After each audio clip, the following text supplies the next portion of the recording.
શું કહેશો સર? 100 કલાકનો ટાઈમ આપવામાં આવ્યો હતો.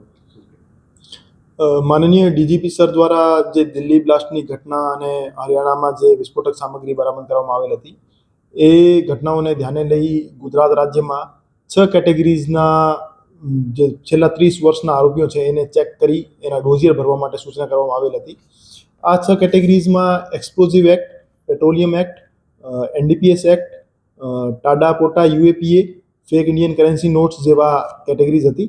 એના કુલ 1353 જેવા આરોપીઓ રાજકોટ શહેરમાં ચિહ્નિત કરવામાં આવેલ હતા જેના ડોઝિયર ભરવાના હતા.